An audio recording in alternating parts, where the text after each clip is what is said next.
விவசாயம்னாலே நஷ்டம்னு ஒரு நினைப்பு நம்ம எல்லார்கிட்டயும் இருக்கு இல்லையா? ஆனா 2 வருஷத்துக்கு முன்னாடியே கடல்ல மூழ்கிட்டு இருந்த ஒரு விவசாயி இன்னைக்கு அதே விவசாயத்துல இருந்து மாசம் 1 லட்சம் ரூபாய்க்கு மேல சம்பாதிக்கிறாருன்னா உங்களால நம்ப முடியுதா? வாங்க, எப்படி இந்த மேஜிக் நடந்ததுன்னு இப்ப நாம பார்க்கலாம். சரி, முதல்ல ஒரு முக்கியமான கேள்வியோட ஆரம்பிக்கலாம். ஒரே ஒரு ஏக்கர் நிலம். ஆமாங்க, ஒரே ஒரு ஏக்கர் நிலத்திலிருந்து மாசம் 1 லட்சம் ரூபாய்க்கு மேல சம்பாதிக்கிறது சாத்தியமா? இது ஏதோ சினிமா கதை இல்ல, இது நிஜம். அது எப்படின்னு தான் நாம இப்ப பார்க்க போறோம். ஆமா, இந்த நம்பரை நல்லா பாத்துக்கோங்க. மாசம் 1 லட்சம் ரூபாய்க்கு மேல. அட, விவசாயத்துல இது எப்படிங்க முடியும்னு நிறைய பேருக்கு தோணும். ஆனா இது வெறும் கனவில்ல. ஒரு விவசாயி இத சாதிச்சு காட்டியிருக்காரு. அது எப்படி நடந்தது, அதோட ரகசியம் என்ன, வாங்க பார்க்கலாம். சரி, நம்ம இன்னைக்கு என்னென்னலாம் பார்க்க போறோம்னா, முதல்ல இப்ப இருக்கிற விவசாயத்துல என்ன பிரச்சனை, அப்புறம் எப்படி ஒரு இயற்கை விவசாய திருப்புமுனை வந்தது, அதுக்கடுத்து ஒரு புது பிசினஸ் மாடல், அதோட ரிசல்ட், கடைசியா விவசாயத்தோட எதிர்காலம் எப்படி இருக்க போகுதுன்னு பார்க்க போறோம். வாங்க உள்ள போலாம்.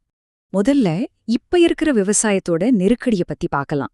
அதாவது, இந்த சிஸ்டம் ஏன் சரியா வேலை செய்யல. இவருதான் நம்ம ஹீரோ சுரேஷ் பாட்டீல். அவரோட வார்த்தைகளையே கேளுங்க. என் கண்ணு முன்னாடியே என் நிலம் மெல்ல மெல்ல செத்து போறதையும் என் பேங்க் பேலன்ஸ் காலி ஆகுறதையும் பார்த்து பார்த்து எனக்கு வெறுத்து போச்சுன்னு சொல்றார். பாருங்க, இந்த வழி இது அவரோடது மட்டும் இல்ல, நம்ம நாட்டுல லட்சக்கணக்கான விவசாயிகளோட குரல். ரசாயன விவசாயம் வந்தப்போ என்ன சொன்னாங்க? அதிகமா விளைச்சல் வரும், நவீனமா பண்ணலான்னு சொன்னாங்க. ஆனா சுரேஷ் பாட்டீல் மாதிரி சின்ன விவசாயிகளுக்கு உண்மையில என்ன கிடைச்சது?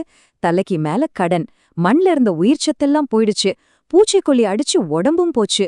கடைசியா கஷ்டப்பட்டு விளைவிச்ச கார்சையும் நடுவுல இருந்த இடைத்தரகர்கள் எடுத்துட்டு போயிட்டாங்க. இதுதான் அவங்க பார்த்த யதார்த்தம். பாருங்க, இது வெறும் ஒருத்தரோட கதை இல்லைன்னு இந்த டேட்டா தெளிவா சொல்லுது. கிட்டத்தட்ட 74% விவசாயிகளுக்கு விளைவிச்ச பொருளை எங்க எப்படி விக்கிறதுனே தெரியல. 71% பேருக்கு சர்டிஃபிகேஷன் எப்படி வாங்கணும்னு தெரியல. அப்போ பிரச்சனை விவசாயிகிட்ட இல்ல, சிஸ்டம்ல தான் இருக்கு. சரி, பிரச்சனை போதும். இப்போ சொல்யூஷனுக்கு வருவோம். ஒரு திருப்புமுனை. ஆனா இந்த தீர்வு ஏதோ வெளிநாட்டு டெக்னாலஜி இல்ல, நம்ம முன்னோர்கள் பல வருஷமா செஞ்சிட்டு இருந்த இயற்கை விவசாயம்தான். அவங்களுக்கு கிடைச்ச அந்த ஞானோதயம் என்ன தெரியுமா? லாபம்ங்கிறது அதிகமா கெமிக்கல் போடுறதுல இல்ல, நம்ம மண்ணை திரும்ப உயிர்ப்பிக்கிறதுல தான் இருக்கு. மண்ணை குணப்படுத்தினா அது நம்மள குணப்படுத்தும். இதுதான் அந்த பெரிய மாற்றம். ஜீவாமிர்தம் பேர்லயே பாருங்க, ஜீவன் இருக்கு. இது ஒன்னும் பெரிய கம்பசூத்திரம் இல்ல. மாட்டுச்சாணம், கோமியம், வெல்லம், கொஞ்சம் மண், இதையெல்லாம் வச்சு செய்யற ஒரு திரவ உரம். உயிரே இல்லாம காஞ்சி போன மண்ண திரும்பவும் வளமான பூமியா மாத்துற ஒரு மேஜிக் டானிக் இது. சரி, இப்ப நம்ம இந்த பகுப்பாய்வோட ரொம்ப முக்கியமான கட்டத்துக்கு வரோம். விவசாயத்தை வெறும் விவசாயமா பார்க்காம ஒரு ஸ்மார்ட்டான பிசினஸா எப்படி மாத்துறது, வாங்க பார்க்கலாம். மொத்தமே 3 ஸ்டெப் தான். சிம்பிள். நம்பர் 1, ஜீவாமிர்தம் மாதிரி இயற்கை உரங்களை பயன்படுத்தி மண்ணை சரி பண்ணணும்.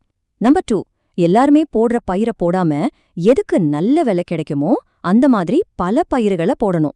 நம்பர் 3, இதுதான் கேம் சேஞ்சர், நடுவுல யாரும் இல்லாம நேரடியா கஸ்டமர் கிட்டயே விற்கணும். சரியான பயிரை தேர்ந்தெடுக்கிறது எவ்வளவு முக்கியம்னு இங்க பாருங்க. சாதாரண தக்காளி இல்லாம செர்ரி தக்காளிய பயிர் செஞ்சு கிலோ 200 ரூபாய்க்கு மேல வித்திருக்காரு சுரேஷ் பாட்டீல். அதே மாதிரி ஆர்கானிக் மஞ்சளுக்கும் சீசன் காய்கறிகளுக்கும் மார்க்கெட்ல எப்போதுமே ஒரு தனி டிமாண்ட் இருக்கு.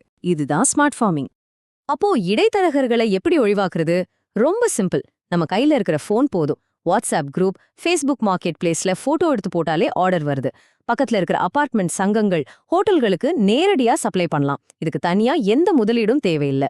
சரி, இவ்ளோ பிளான் பண்ணியாச்சு. இதோட ரிசல்ட் என்ன? வெறும் பேச்சா இல்ல உண்மைவே லாபம் வந்துச்சா? வாங்க நம்பர்ஸ் என்ன சொல்லுதுன்னு பார்க்கலாம். இந்த நம்பரை பாருங்க, இது ரொம்ப ரொம்ப முக்கியமான விஷயம்.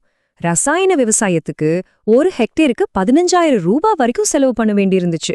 ஆனா இயற்கை விவசாயத்துல வெறும் 3,700 ரூபாய் தான். அடேங்கப்பா, ஆரம்பிக்கிற செலவே 75% கம்மியாயிடுச்சு பாருங்க.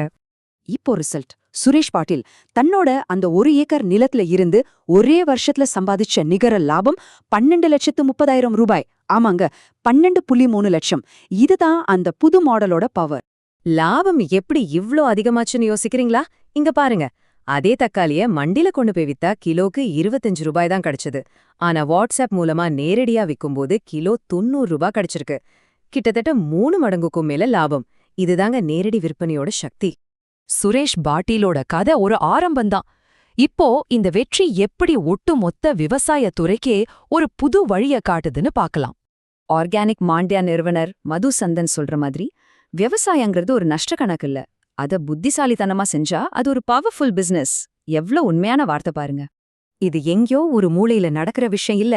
இன்னைக்கு இந்தியா முழுக்க படிச்ச இளைஞர்கள் நிறைய பேரு விவசாயத்தை ஒரு ஸ்டார்ட் அப் மாதிரி எடுத்து பண்றாங்க. விவசாயிகளுக்கும் அதிகாரம் கொடுத்து நமக்கும் நல்ல ஆரோக்கியமான உணவை நேரடியா கொண்டு வந்து சேர்க்கறாங்க. இது ஒரு அமைதியான புரட்சி. அப்போ இந்த முழு கதையில இருந்தும் நாம கத்துக்க வேண்டியது என்ன? 1, மண்ணை நல்லா பாத்துக்கிட்டா அது நம்ம லாபத்தை நல்லா பாத்துக்கும். 2, சின்ன விவசாய நிலம் வச்சிருந்தாலும் பெரிய லாபம் பார்க்க முடியும். 3, நேரடி விற்பனை விவசாயிக்கும் நல்லது, வாங்குற நமக்கும் நல்லது. இதையெல்லாம் செஞ்சா நம்ம விவசாயத்துக்கு ஒரு சூப்பரான எதிர்காலம் இருக்கு. கடைசியா ஒண்ணே ஒன்னு யோசிச்சு பாருங்க. நம்ம தட்டுக்கு வர ஒவ்வொரு சாப்பாட்டுக்கு பின்னாலையும் ஒரு கதை இருக்கு, ஒரு விவசாயியோட உழைப்பு இருக்கு. இனிமே நீங்க எந்த மாதிரி கதையை ஆதரிக்க போறீங்க? நம்மளோட தேர்வு தான் நம்ம விவசாயிகளோட எதிர்காலத்தை தீர்மானிக்க போகுது.